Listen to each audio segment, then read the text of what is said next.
Բարի երեկո, առաջին ալիքի եթերով շաբաթ արևմտահայերենով ամփոփելու ժամն է, ես Սիվանա Կարապետյանն է։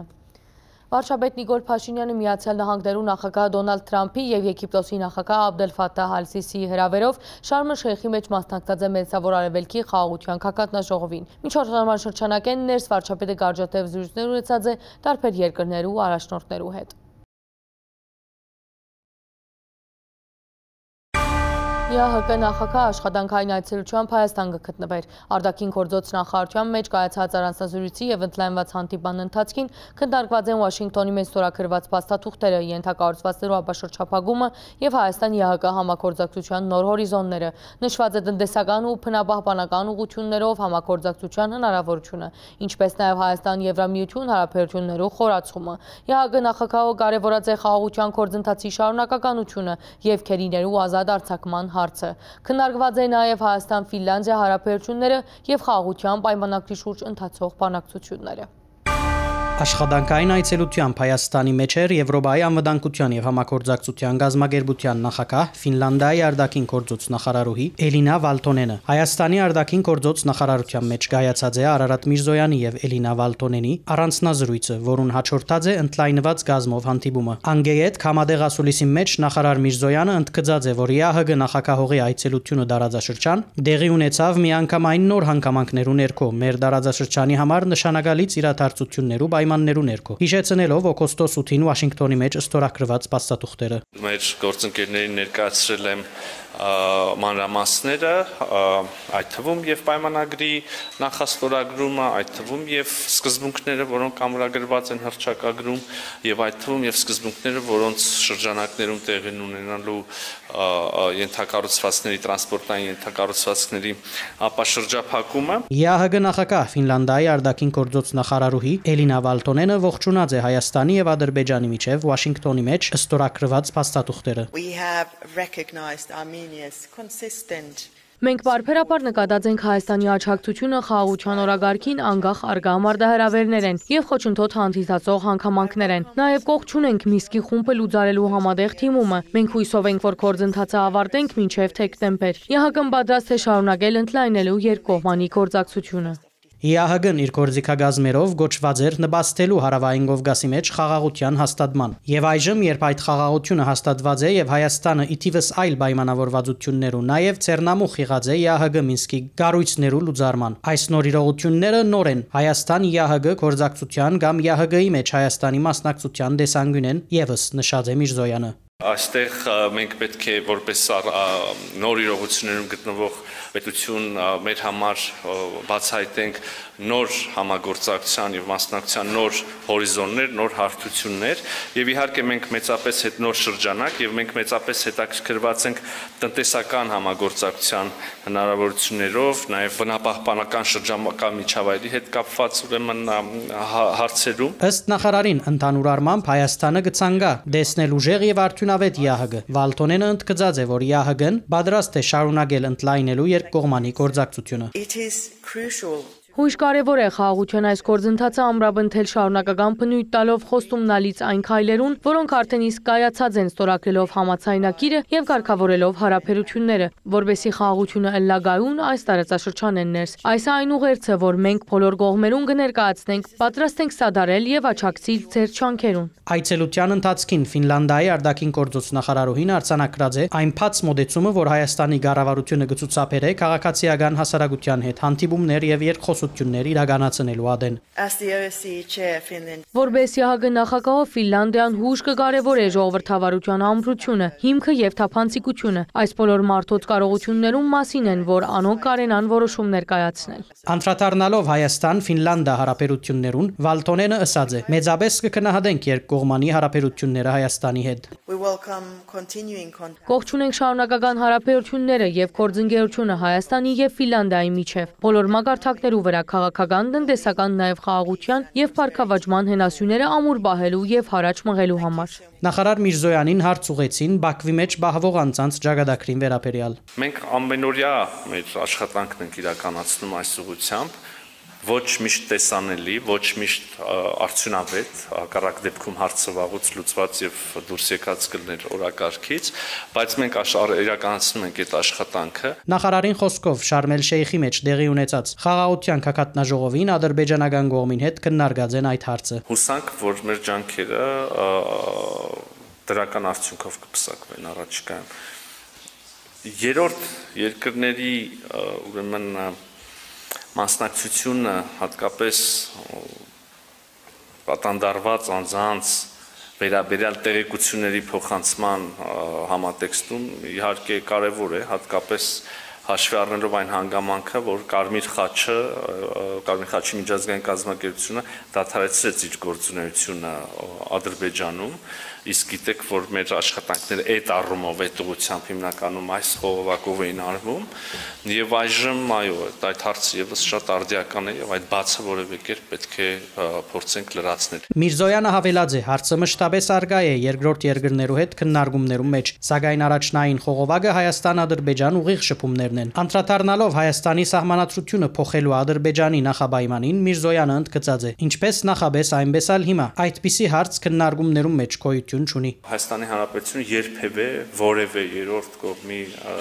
արչև չի ստանձնել եւ չի ստանձնելու պարտավորություն փոխել Հայաստանի Հանրապետության սահմանադրությունը։ Կրկին դա միայն եւ միայն մեր քաղաքացիների որոշելիքն է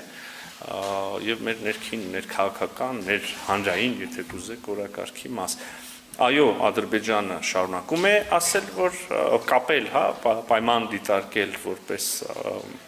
եզակի թվով նախապայմաններ, որպեսզի հստակ լինի նորից բանի տեղիք չտա, կա այդ նախապայմանը դնել այդ պայմանը Ադրբեջանը շարունակում է պայմանագրի ստորագրման համար, մենք այս կապվածությունը, այս նախապայմանը չենք ընդունում։ Խոսելով Թրամփի ուղիի մասին, նախարար Միրզոյանը նշած է, որ Հայաստանի եւ Ամերիկայի Միացյալ Նահանգները պետք է դակավին հստակեցնեն պայմանները, կորձառութային լուծումները։ Մենք եւ Ամերիկայի Միացյալ Նահանգները օգոստոսի 8-ից հետո արդեն ջանքեր են գործադրել այս ուղղությամբ եւ դա էլ մեր հենց ամենօրյա բառի իմաստով աշխատանքն է, երբ որ մենք ունենանք վերջնական ամբողջական պատկերացում, նաև կհանրայնացնենք այդ պայմանները, կլինի հայ-ամերիկյան համատեղ ընկերություն, որը կստանձնի ուրեմն պատասխանատվություն այդտեղ կառուցապատման եւ հետագա շահագործման ուղղությամբ։ Արտաքին գործոց նախարարը հավելած է. բոլոր մանրամասնությունները, որոնք դակավին պետք է հստակացվին, պիտի հստակացվին եւ պիտի հանրայնացվին։ Այս բահուն համաձայնեցված է այն, ինչ հրաբարակված է Վաշինգտոնյան հռչակագրի մեջ։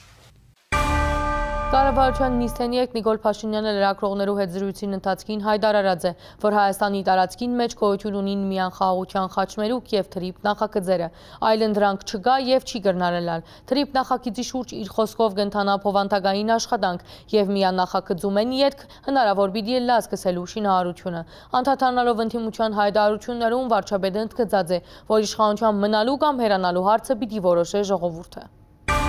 Զանգեզուրի միջանցք Թրամփի ուղի կամ թրիփ թե ուրիշ բան։ Վարչապետը գարաչարգ է, որ մեկնաբանություններ կատարելու ադեն հենինք ոչ թե փանավոր, այլ քրավոր խոսքերու վրա։ Փանավոր ըսված եւ լսված մտքերու բարակային մեկը գրնա ասելիքը սխալ ձևակերպել, մյուսը սխալ հասկանալ։ Ադրբեջանի նախագահն ու դարբեր պաշտոնյաներ Վաշինգտոնի համաձայնություններեն յետքալ կորձածածեն եւ կշարունակեն կորձածել Զանգեզուրի միջանցք արտահայտությունը։ Որքան ալ այդ ընթացքին Կոպենհագենի մեջ Հայաստանի եւ Ադրբեջանի ղեկավարներուն հանդիպման արդյունքով Գողմերը նույնապովանտակ հաղորդակցություն հրաբարակած են եւ երկուքն ալ շեշտած են թրիփ ձևակերպումը։ Գողմերը արձանագրած են, որ քննարկված է հաղորդակցություններու հարցը եւ թրիփ նախագիծը Հայաստանի տարածքի մեջ։ Այսինքն երկու կողմերը այդպիսով արձանագրել են, որ Հայաստանի Հանրապետության տարածքում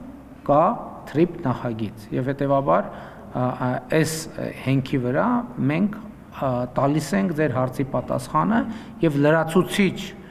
վերահաստատում ենք Հայաստանի Հանրապետության պաշտոնական դիրքորոշումը, որ Հայաստանի Հանրապետության տարածքում բացի խաղաղության խաչմերուկ եւ թրիփ ուղի նախագծերից ուրիշ նախագիծ չկա եւ չի կարող լինել։ Նիկոլ Փաշինյանը ընդհանուր առմամբ Քոհե Ալիևի հետ քննարկումներեն եւ խաղաղության համագարկայնացման ջամփուն վրա կատարված աշխատանքներեն։ Ես ուզում եմ եւս մեկ անգամ արձանագրել, որ դա անառարկելի փաստ է Հայաստանի Հանրապետության եւ Ադրբեջանի միջև խաղաղություն է հաստատված։ Խաղաղություն է հաստատված։ Ընդ որում ես ասեմ, թե չասեմ, ես կարող եմ ասել, ես կարող եմ չասել, դա իրողություն է եւ այդ իրողությունը կարծում եմ նույնիսկ դժվար է չնկատել։ Հայաստանը չի բարդավորվիր Ադրբեջանեն պահանջել փոփոխել սահմանադրությունը։ Ի պատասխան այդ երկրեն մեր սահմանադրության վերաբերյալ բարբերաբար հնչող հայտարարություններուն, ընդ որում այդ պահանջը կներկայացվի իբրև խաղաղության համաձայնագիրը ստորագրելու նախաբայման։ Եթե մենք նման հարց բարձրացնենք, պիտի նշանակե, որ մենք կհագասենք մեր դիրքորոշումներուն։ Լրագրողի հարցման պատասխանելով ըսավ վարչապետը։ Իսկ որն է մեր դիրքորոշումը։ Մեր դիրքորոշումն է, որ հիմա արդեն նախաստորագրված խաղաղության համաձայնագրի տեքստում այդ խնդիրը լուծված է։ Դե յուրե ամբողջությամբ եւ համապարփակ կերպով լուծված է։ Սահմանադրության թեման մենք արտաքին քաղաքական օրակարգի ոչ մի ուղղությամբ չունենք։ Սահմանադրության փոփոխության թեմա մենք չունենք։ Մենք սահմանադրության հետ կապված ունենք ներքին օրակարգ եւ այդ ներքին օրակարգի վերաբերյալ հստակ աներկբա հայտարարվել է քաղաքացիական պայմանագիր կուսակցության 7-րդ համաժողովի ընդունած հռչակագրում։ Որ փուլի մեջ է թրիփ նախագիծը երկրին ղեկավարը ընդգծեց փաստաթուղթը ստորագրել է յետք հաջորդ օրը դարածքի մեջ աշխատող սարքավորումներ տեսնելու սպասելիքները արտարացված չեն։ Որևէ բան գառուցել է առաջ, պետք է մանրամասն նախագծելու հաշվարկել թուղթի վրա։ Հիմա մենք աշխատում ենք բովանդակային տեքստի վրա, նախագծի բովանդակության գեներացման վրա։ Սեղանին դրված են էլեմենտներ եւ մենք այդ էլեմենտները պետքա ամբողջացնենք մի թղթի մեջ, այսինքն առաջին թուղթը պետքա ընդունվի նախագիծը երկրորդ, երրորդ, չորրորդ եւ այդպես հարցը պետքա հասնի տրամաբանական հաջորդ փուլին։ Հայաստանի եւ Ադրբեջանի միջև սահմանազատման նոր աշխատանքներ նախատեսված են եւ հնարավոր է, որ այդ գործընթացը փոխկապակցվի հաղորդակցություններու աբաշրջափակման գործընթացին հետ։ Օրինակ, շարունակելով հարավեն։ Վարչապետը ըսավ ուղիղ փոխկապակցվածություն պիտի չլա, սակայն հոն, ուր հաղորդակցությունները սկսին կառուցվել, կենթաթրվի ու դրամապանական է, որ անգե առաջ սահմանազատում ու սահմանակցում կդարվի։ Որպեսզի այդ տարածքով ենթակառուցվածքներ կառուցվեն եւ պարզ լինի սահմանը կոնկրետ որտեղով է անցնում։ Դա մեծ հաշվող փոխկապակցվածություն չի ընդհանուր սահմանազատման գործընթացի հետ, որը իր տրամաբանությամբ գնալու է, բայց մյուս կողմից սահմանազատում է կապված կոմունիկացիաների եւ թրիփ ուղի նախագծի իրականացման հետ։ Այսինքն մաս է սահմանազատումը այդ process-ի։ Հայաստանի դեպքում եւ սահմանազատումը եւ կոմունիկացիաների բացումը մեծ հաշվով համակարգում է նույն փոխվարչապետը, Ադրբեջանի կողմից էլ է նույն փոխվարչապետը համակարգում, այս առումով իհարկե երբ որ կոմունիկացիաների թեման ակտիվանում է, նրանք բնականաբար ավելի մեծ ուշադրություն են դարձնելու, ավելի շատ ժամանակ են տրամադրելու կոմունիկացիաների թեմաներին եւ հետեւաբար գուցե թե ավելի մեծ ուշադրություն կենտրոնանա այս մյուս հարցի վրա։ Անդրադառնալով վերջին օրերուն որոշ հոգևորականներու ազատազրկումներուն, վարչապետը ընդգծեց, որ հոգևորական չի նշանակեր եկեղեցի։ Հոգևորականի թեմ որևէ գործողություն չի նշանակեր եկեղեցվո թեմ գործողություն։ Հայաստանյաց առաքելական Սուրբ եկեղեցու թղթերում որևէ տեղ գրած չի, որ կաթողիկոսի պաշտոնում գտնվող անձը եւ եկեղեցին նույնական են։ Որևէ տեղ գրված չի, որ եպիսկոպոսը եւ եկեղեցին նույնական են։ Հայաստանյաց առաքելական եկեղեցու պատմության մեջ եղել են մի շարք, եթե ոչ բազմաթիվ դեպքեր, երբ օրինակ կաթողիկոսը պաշտոնանկ է արվել, հրաժարական է տվել եւ գնացել։ Այսինքն իսկ ինչ է տեղի ունեցել դրանից հետո։ Դրանից հետո ինչ է տեղի ունեցել։ Մենք դրա արդյունքում եկեղեցին փլուզվել է, ոչ չի փլուզվել։ Էլ չեմ ասում նախկինում Հայաստանում դեպքեր եղել են, երբ որ եպիսկոպոս քրեական պատասխանատվության է ենթարկվել եւ տարիներ է անցկացրել բանտում։ Հիմա իմիջայլոց եթե ես իմ լրագրողական տարիներից եմ դա հիշում, բայց ես հասկանում եմ, որ մեր իրականության մեջ այդ հիշողությունը չկա։ Քրեական օրենսգրքով առնվազն կալանավորվել է։ Արդյոք վարչապետին քննադատություններուն հետևելով ու անորցություններով իրավաբաններու հետ կապված քայլեր ձեռնարկված են, Փաշինյանը շեշտեց, կբացառե, որ դեղի ունեցածը դուրս լա օրենքի ու իրավական ընթացագարկերու շրջանակներ են։ Երկրորդը, ենթադրում եմ դուք ավելի շատ փաստեր կունենաք այդ գործերի եւ նրանց մանրամասների վերաբերյալ, քան ես ինքս։ Ես ոչ բոլորին հրահանգներ տալու լիազորություն ունեմ, եւ էլ չեմ ասում, որ չեմ կարծում, թե Հայաստանում կան պաշտոնյաներ, ովքեր պատրաստ են ապօրինի հրահանգներ իրականացնել։ Հայաստանի Հանրապետությունում պետական ինստիտուտները գործում են իրենց լիազորությունների եւ իրենց վերապահված իրավունքների շրջանակում։ Նույնիսկ եթե հրահանգ տրվի, ով է այդ հրահանգի ապօրինի գործողության պատասխանատվությունը, ով է վերցնելու։ Չկա նման բան պարզապես։ Փաշինյանը հավելեց, որ նախորդ օրը ինք ուրիշներու հետ միասին իմացած է, որ հոգևորականներուն առնչվող վերջին իրավական գործընթացները սկսած են հաղորդման հիման վրա։ Իրազեկ քաղաքացիներու միավորումը զայն գդարած էր Դեր Արամ Քահանայի հարցազրույցեն յետք, ուր ան մասնավորապես նշած էր, որ իրեն բարդացրած են մասնակցելու ինտիմության հանրահավաքներուն։ Ինչ կվերապերի Ռոբերտ Քոչարյանի վերջին հայտարարություններու մասին հարցման, թե 2026 թվականի խորհրդարանական ընտրության պիտի լա առնվազն 2 ուժ, իրենք ու Սամվել Ղարաբեդյանի գլխավորածը, որոնք պիտի գարենան հաղթել քաղաքացիական պայմանագիր գուսակցության։ Փաշինյանը ընդգծեց, գործող իշխանությունը կհերանա, թե ոչ գորոշե ժողովուրդը։ Ըստ էության արվում է քաղաքական կանխատեսում, չէ՞։ Հիմա եկեք հետ գնանք, տեսնենք ինչ էին ասում այդ մարտիկ 2025 թվականի հունվարին։ Թե ինչ է տեղի ունենալու։ Ամեն օր գուժում էին, որ պատերազմ է լինելու եւ այլ եւ այլ։ Ես ինչ էի ասում։ Ես ասում եի Հայաստանի եւ Ադրբեջանի միջև չի լինելու պատերազմ, լինելու է խաղաղություն։ Գնանք 2024 թվականի հունվար, տեսնենք ինչ էին ասում։ Այսինքն, ինչի համար եմ ասում։ Ասում եմ, որպեսզի դուք գնահատեք ոմանց կանխատեսելու ընդունակություններ։ Իրանք 2021 թվականի ընտրություններին էլ էին այդ ասում, այդ չէին ասում։ Ասում էին, որ պարտվելու են ընտրություններում։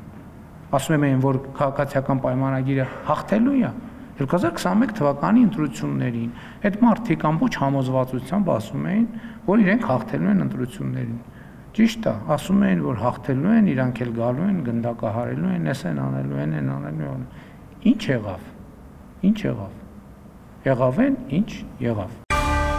Համացանցի վրա հայտնված է Նաթան arczepiskopos Հովանիսյանին եւ կաթողիկոսի նախկին խավազանագիր աղա Նափեղա Երնչակյանին վերաքրվող հերացայնային խոսակցության ցայնակրությունը, որ տեղի ունեցած 2023 թվականի հոկտեմբերին։ Աղա Նափեղան arczepiskoposին գսե, որ կաթողիկոսը իր մե պահանջած է ընտանիքին հետ միասին մասնակցել իշխանության թեմ կազմակերպվող ցույցերուն։ Խոսակցության արիթի ինչպես կհասկացվի ցայնակրութենեն, աղա Նափեղային ինքզին կարգալույց ընելու թիմումն է։ Անգահամար է, որ կաթողիկոսը զինք ծառայության ուղարկած է Վանացոր իր ըմփոստության պատճառով։ Ցայնակրութենեն հատված ներկայացնելը առաջ նշեմ, որ գլխավոր դատախազությունը հայտնած են, որ համացանցի վրա դարածվող ցայնակրությունը քննության առարգա պիտի դառնա արդեն իսկ արիգա քրեական վարույթին շրջանակներ են ներս։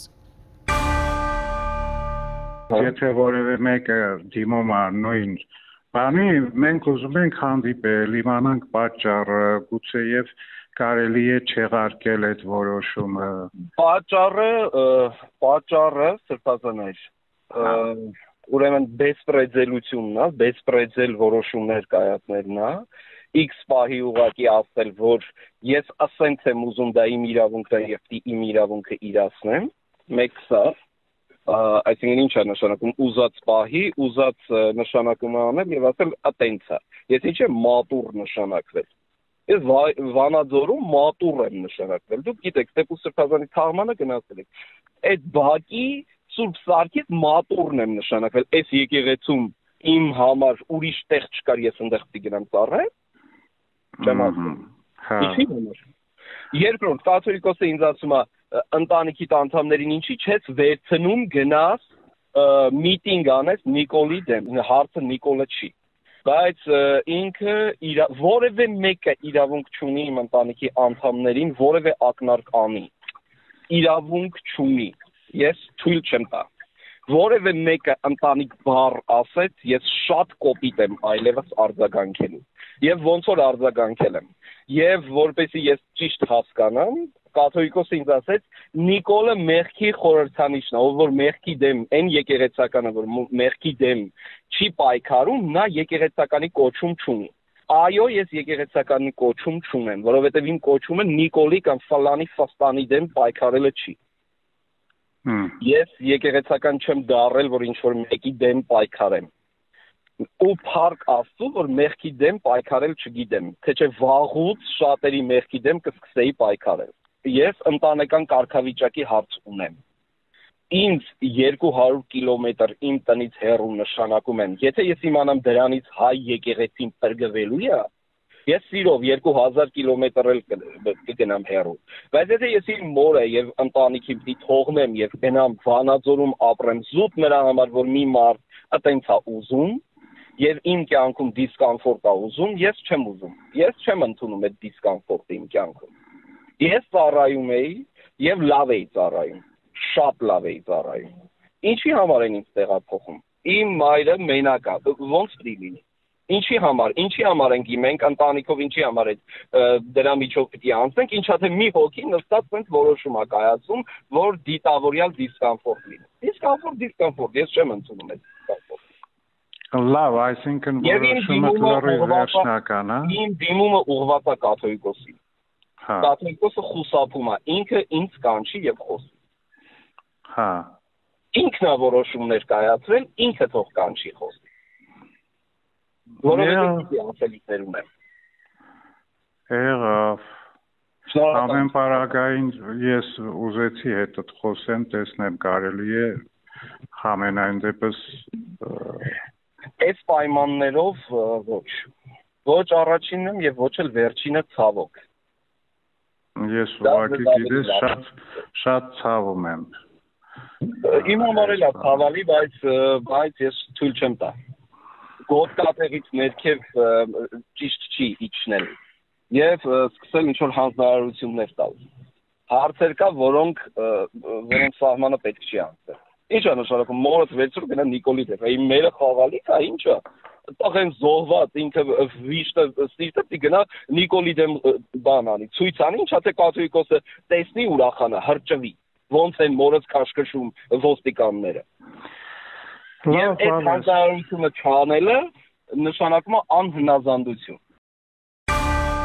Կառավարության աշխատվան նիստին ընդունված են շարք կարևոր որոշումներ, հունվար 1-ին պիտի կորձեի էլեկտրոնային ծանուցումներ ու նոր համակարգ։ Մեկ այլ որոշումով մեկ տարի պիտի երկարացկվի էլեկտրական ինքնաշարժներու ավելացված արժեքի հարկեն ազատման արտոնությունը։ Գործադիր իշխանությունը հաստատած է նաև եկամուտներու հայտարարագրման բարձեցված կարգը։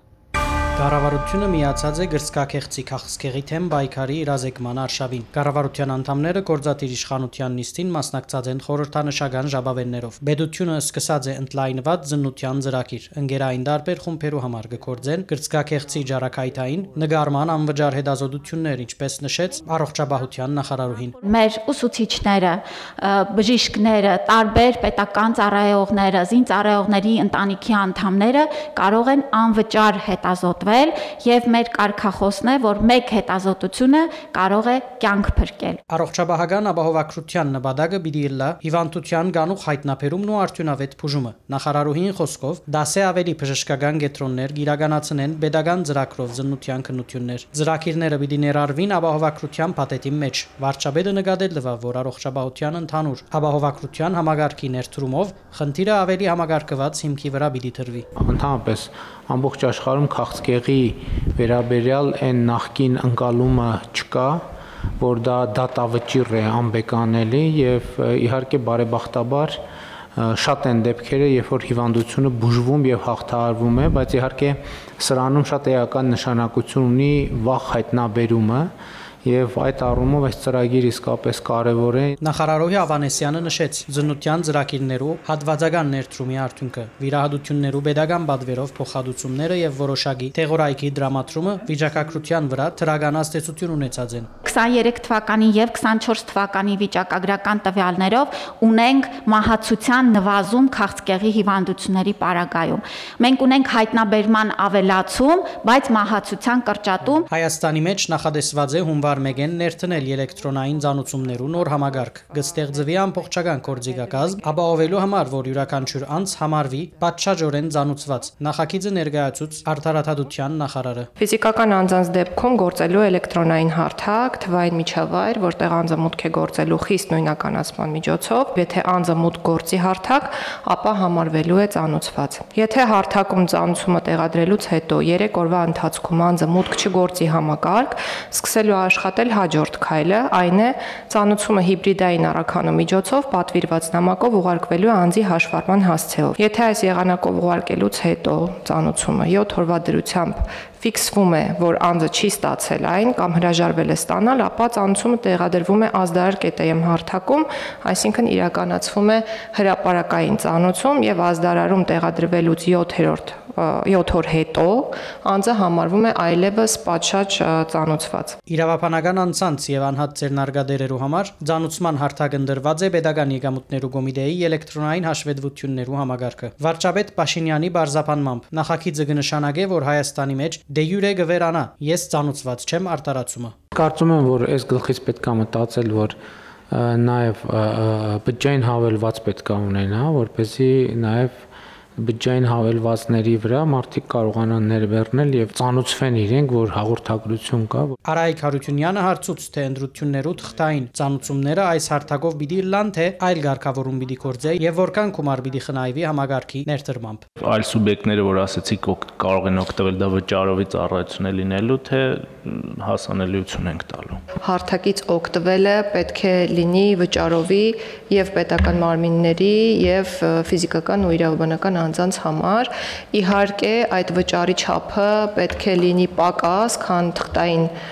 ծանուցման համար նախատեսված վճարի չափը։ Բոլոր պետական մարմինները, տեղական ինքնակառավարման մարմինները եւ նաեւ ֆիզիկական իրավաբանական անձինք հնարավորություն են ունենալու ծանուցումներ ուղարկել այս հարթակի միջոցով։ Սա նշանակում է, որ այս հարթակը ոչ թե միակ պարտադիր ծանուցման հարթակն է լինելու, այլ գործելու է որպես դեռևս այլընտրանքային միջոց այն ծանուցումների համակարգերի, որոնք ներկայում գոյություն ունեն։ Կարող եմ հարկադիր կատարումն ապահովող ծառայություններին վերաբերող թվական տվյալ նշել 2024 թվականի համար, օրինակ ծախսվել է 653 միլիոն 276 հազար 320 ՀՀ դրամ, այս տարվա բյուջեով մոտ 100 միլիոնով այս ծախսային տողը կրճատվել է։ Ըստ վարչապետին թղթային ծանուցումներու համար դարեգան կծախսվի 4.5 միլիարդ դրամ։ Նաև նշեց, որ Էստոնիայում փորձակետ հրավիրված է, որբեսի պետական մարմիններու աշխատադեղերուն ներկայացվի թվայնացումի էստոնական հայեցակարգը։ Փոխվարչապետ Գրիգորյանի համոզմամբ ծանուցումները գտիդարգվին որպես բացասական դեղեցություն։ Անոր համար մարդիկ կխուսափին շարժարիչ չունին առնչվելու այդ համագարկին։ Մենք շատ դեպքերում շատ պոզիտիվ բաներ անում ենք, բայց չենք հաղորդակցվում մարդկանց հետ։ Այսինքն թոշակառուի հետ չենք շփվում, նպաստացողի հետ չենք շփվում, ու դա բերում է նրան, որ այդ մարդիկ մեր հետ էլեկտրոնային հաղորդակցություն չունեն, ու մենք մտածում ենք ինչ անենք, որ պարտավորեցնենք, որ հարթակում ունենան հասցե,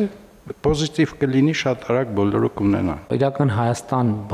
անունով բանախոսությունների ընթացքում ես ավելի մեծ խնդրի մասին ասում, մեր ենթագիտակցության մեջ պետությունը ընդհանրապես նեգատիվ բան է։ Մենք չենք 30 տարվա եւ ավելի տարվա անկախության ընթացքում 34 տարվա մենք դեռ չենք կարողացել մեր ենթագիտակցության մեջ պետություն բառը ընկալումը իր էմոցիան նեգատիվից դարձնել պոզիտիվ։ Եվ սրա համար կան բազմաթիվ սոցիալ-հոգեբանական, պատմական եւ այլ պատճառներ։ Եվ այն որ դուք ասացիք շատ կարեւոր է, այո, պետություն բառի հասկացությունը էմոցիան պետք է կարողանանք նեգատիվից փոխել պոզիտիվի։ Էլեկտրական շարժիչով փոխադրամիջոցներու ավելցված արժեքի հարգեն ազատման արտոնությունը պիտի երկարացկվի եւս 1 տարիով։ Հաշվի առնելով դրական արդյունքները նպատակահարմար է զայն երկարացկել մինչև 2026-ի դեկտեմբեր 31։ Նախագիծը հիմնավորեց տնտեսության նախարարը, հիշեցնելով, որ էլեկտրական փոխադրամիջոցի երրորդ երկրները ներմուծման համար կգործե նաեւ մաքսադուրքեն ազատման արտոնություն։ 23 թվականին ներմուծման ծավալը կազմել է 9635 միավոր, ինչը 22 թվականի համեմատ աճել աճել է 75%-ով։ 24 թվականի ներմուծման ծավալը կազմել է 11793 միավոր, ինչը 23 թվականի համեմատ աճել է 22%-ով։ Համեմատության համար նշեմ, որ 19 թվականի համեմատ ներմուծման աճը 24 թվականին կազմել է 17.6 անգամ շատ։ Հունվարեն-հոկտեմբեր ներմուծված է էլեկտրական շարժիչով 3000 ինքնաշարժ, ավելի 2024-ի ընդհանուր թիվին համեմատ։ Նշվեցավ նաև, որ կառաջարկվի արտոնությունը դարաձել միայն այն էլեկտրական շարժիչով ինքնաշարժներուն վրա, որոնք արտադրված են 2024-ին եւ անգեյետք։ Վարչապետը հետաքրքրվեցավ, ավելցված արժեքի հարգեն ազատված է նաև հեծանիվի ներմուծումը։ Հեծանիվները, որոնք էլեկտրական շարժիչով են, քանի որ ծածկագիրը համընկնում է ըստ նշվածի հետ, այո, իրենք եւս օգտվում են արտոնությունից, բայց սովորական հեծանիվները ոչ։ Էլեկտրոմոբիլների ներմուծումը իհարկե խթանում ենք, բայց ընդհանրապես մեքենաների թվի հետ կապված խնդրեմ ունենք։ Ես երեք անձամբ ականատես եղա, թե ասենք 6:20-ի ժամանակահատվածում Երևանի կենտրոնում ինչ է կատարվում։ Հեծանիվով այստեղից Բաղրամյան 26 հասնելու խնդրեմ ունեի խցանման պատճառով։ Ես չի կարա մտածել, որ կարա ժամ լինի, որտեղ նույնիսկ հեծանիվով հնարավոր չլինի անցնել։ Ներքին գործոց դարածքային կառավարման նախարարություններուն եւ Երևանի քաղաքապետարանին վարչապետը հանձնարարեց ստեղծել ճգնաժամային խումբ։ Խնդրի լուծման նպատակով կառավարությունը հանրային փոխադրամիջոց ցերկ բերելու համար միջոցներ հատկացուցած է։ Էլեկտրական հեծանիվը այլընտրանքային լուծում է, նկատել տվավ Փաշինյանը։ Շատ ասում են Երևանում հեծանիվով տեղաշարժվելը բարդ է, այնց քաղաք չկա, որտեղ 100%-ով հարթ է։ Շատ տեղերում կան բարձունքներ, վերելքներ, վայրեջքներ եւ այլ, հարցը դա չի։ Ես անձամբ Երևանի բոլոր բարձրադիր թաղամասերով անցել եմ հեծանիվով, 3000 ներողություն, ավելի լավ է մի քիչ քրտնել, քան շատ ներվայնանալ, որովհետեւ այդ խցանումը արդեն բան է, այդ խցանումները արդեն մարդու նյարդային վիճակի վրա ազդում են, համոզված եմ դուք ինձնից շատ գիտեք խցանումների մասին, բայց այն ինչ որ ես երեք տեսա, դա սարսափելի է ուղղակի սարսափելի է։ Ու տենց մենք դա բառից բուն իմաստով ճգնաժամ չի կարելի տենց թույլ տալ, որ տենց իրավիճակը լինի, ընդհանրապես բոլոր երկրներում էլ լինում են խցանումներ, բայց խցանում էլ կա, խցանում էլ։ Դա խցանում չի, դա քաոս է։ Գործադիր իշխանությունը հավանություն տվավ եկամուտներու հայտարարակրումը բարձեցնող քաղաքացիական պայմանագիր խմբակցության նախաձեռնած փոփոխություններու պատետին։ Հայտարարակիրը պիտի նախագծե հարգային մարմինը։ Քաղաքացիներուն պիտի դրվի բավարար ժամանակ զայն ստուգելու եւ ըստ անհրաժեշտության փոփոխություններ կատարելու համար։ Եթե լրացումներ չլան, հայտարարակիրը պիտի համարվի ներկայացված հաշվետու դարվան հաջորդող դարվան հուլիս 1-ին։ Մանրամասները ներկայացուց Ելևմուտի փոխնախարարը։ Այս տարվա եւ հաջորդ տարվա համար ունենք անցումային ժամանակահատվածին հատուկ ավելի երկար վերջնաժամկետ, որը նոյեմբերի 1-ն է։ Բոլոր այն հայտարարությունները, որոնք ունեն առողջապահության կամ կրթության գծով սոցիալական ծախսեր հետ ստանալու իրավունք եւ ցանկություն ունեն իրացնել իրենց այդ իրավունքը, պետք է մուտք գործեն էլեկտրոնային կառավարման համակարգ եւ էլեկտրոնային ստորագրությամբ վավերացնեն իրենց համար նախագծված հայտարարագիրը։ 130,000 անց արդեն լրացուցած է եկամուտներու հայտարարակիրը։ Վարչապետ Փաշինյանը բարձրապանեց, թե ինչու որոշված է վերանայել ղեկավարումը։ Որոշումը կայացված է 130,000 անց լրացուցած հայտարարակիրներու դվյալները ուսումնասիրել է յետք։ Ավելի քան 60%-ը ինքնաշխատ ներկայացված հայտարարակրի մեջ որևէ փոփոխություն չէ կատարած։ Սրանով մենք քաղաքացուն չենք ազատում հայտարարագիր լրացնելու պարտավորությունից, որովհետև օրինակ եթե քաղաքացին ունի հարգման ենթակա եկամուտներ, ինքը չհայտարարագրեց, միտեղ դա դուրս է գալու, հետո հետահայաց, այդ ամբողջ հարկային պատմությունը գեներացվելու է եւ արդեն այս վարչական պատասխանատվությունը հանում ենք, բայց որովհետև անմեղության կանխավարկածով ենք նաև ինչ որտեղ առաջնորդում, բայց եթե որևէ X պահի ի հայտ եկավ, որ մարդը պետք է տվյալ լրացնել եւ չի լրացրել, այդ դեպքում արդեն հարաբերությունների կարգավորման բոլորովին ուրիշ տրամաբանություն է գործելու։ Նիկոլ Փաշինյանի խոսքով Հայաստանի ոչ մեկ քաղաքացի իր ընտանիքի բարեկեցության համար չի ծախսեր ավելի շատ գումար, քան Հայաստանի պետական կանցարանը։ Համաշխարհային տրամադունը փարսացուցած է Հայաստանի տնտեսական աճի կանխատեսումները 2025-ին կսպասվի 5.2% աճ նախորդ 4%-ի փոխարեն։ Վերանայված են նաև 2026 եւ 2027 թվականներու կանխատեսումները, համապատասխանաբար 4.9 եւ 4.7%։ Մասնագետները նշած են, որ աճի նոր կանխատեսումները պայմանավորված է տարածաշրջանի կայունացմամբ եւ օգոստոս 8-ի համաձայնագրեն փոխող հերանեկարներով, ինչ որ միջազգային կառույցներու կողմէ գտի դարգվի ներդրումներու համար թրական աստակ։ Համաշխարհային տրամադունը փարսացուցած է այս եւ հաջորդ 2 տարիներու համար Հայաստանի տնտեսական աճի վերաբերյալ իր կանխատեսումը։ Եթե թեր հունիսի կանխատեսման մեջ մեր երկրին համար 2025-ին սպասվեր 4% տնտեսական աճ, ապա այժմ ան 5.2% է։ Տրամադան աշխատանք եւ փարորություն զեկույցի մեջ անդադած կատարված է նաեւ Հարավային Կովկասի մյուս երկրներուն։ Վրաստանի համար եւս ավելի բարձր աճ կկանխատեսեն, քան հունիսին էր, իսկ Ադրբեջանի համար աճի սպասումները նվազեցված են։ Շատ դրական զեկույց է մեզ համար այն առումով, որ մեր կանխատեսումը Հայաստանի կառավարության եւ Համաշխարհային բանկի կանխատեսումը որոշ ժամանակ առաջ չէին համապատասխանում եւ Համաշխարհային բանկի կանխատեսումը զիջում էր թվային տեսքով Հայաստանի կառավարության կանխատեսմանը, բայց այս նոր վերլուծությամբ նրանք հավասարվել են։ Ես կարծում եմ, որ քանի որ Համաշխարհային բանկը իր կանխատեսումներում շատ ժուժկալ է եւ ինքը հնարավորինս նվազագույն չափաբաժնի մեջ է դիտարկում հնարավոր աճը, ապա իմ կարծիքով կարող է եւ ավելին լինել,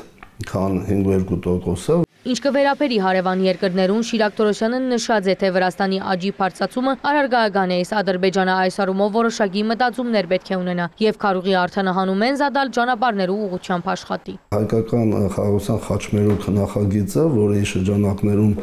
օգոստոսի 8-ին ստորագրվեց նաեւ Վաշինգտոնում Թրամփի ուղի նախագիծը, սա ինչ է, Ասիայից դեպի Եվրոպա ամբողջ երկայնքով ձգվող նոր ապրանքների հոսքերի հնարավորություն, ինչը էական օգուտ է բերելու այդ ճանապարհի վրա ընկած երկրների տնտեսություններին, թող օգտվեն խաղաղության հնարավորությունից։ Դա այս ամենը պետք է հուշի իրենց, որ խաղաղությունը փաստորեն եւ կայունությունը շատ ավելի լավ կարող են անդրադառնալ տնտեսական զարգացման վրա, քան նախորդող շրջանի պատերազմը, պատերազմական հռետորաբանությունը։ Միջազգային կառույցները սովորաբար հաշվի կառնեն վտանգի կորձոնները եւ դվյալ բարակային աճի ավելի բարձր թափի կանխատեսումը, ըստ մասնագետներուն առաջին հերթին կայունության մասին կխոսի։ Այս տարվան տնտեսական աճի թափերը բարձր են, ինչ որ ըստ Սոս Խաչիկյանի վերանայման պատճառներեն մեկն է։ Կարծում եմ, որ դա մեծ չափով պայմանավորված է նաեւ օգոստոսի 8-ի համաձայնագրով եւ այստեղ ԱՄՆ դերակատարումը այդ ճանապարհային հանգույցի հետ կապված, մի քանի համաձայնագրերի հետ կապված, որոնք խոշոր հաշվով բավականին հեռանկարային են Հայաստանի հետ կապված, այլ երկրներ նույնպես հետաքրքրվածություն ունեն Հայաստանով եւ միջազգային կառույցները դա հաշվի են առել եւ կարծում եմ այս համատեքստը շատ լուրջ նշանակություն ունեցել է։ Տնտեսագետին քննադատմամբ այդ կայունությունը ինքնին նաև աստակներ կուտա թե ներքին, թե արտաքին խաղացողներուն ներդրումներու առումով։ Շատ կարևոր է, որ այդ ազդակները հղվում են միջազգային կառույցների կողմից, ոչ թե Հայաստանի կառավարության կամ հայաստանյան կանխատեսումների արդյունքում են դա իրականացում, չնայած խոշոր հաշվով այդ կանխատեսումները համընկնում են։ Եվ այս պարագայում միջազգային կառույցների հղումը իդեմս կանխատեսելի տնտեսության, իդեմս կայուն տնտեսության նշանակում է, որ ներդրումային հետագա զարգացումների համատեքստում կարող ենք իսկապես ակնկալել որոշակի աճ եւ Հայաստանը ոչ միայն գների մակարդակի կայունության, այլ նաեւ տնտեսական աճի, տնտեսական ակտիվության առումով դառնում է առավել գրավիչ։ Վերանայված են նաև 2026 եւ 2027 թվականներու տնտեսական աճի կանխատեսումները, համապատասխանաբար 4.9 եւ 4.7%, նախորդ կանխատեսումի 4.2 եւ 4.5-ի փոխարեն։ Այս շաբաթվան համար մենք նախատեսած էինք այսքանը, շարունակեցեք հետևել առաջին ալիքին մինչ հաջորդ շաբաթ։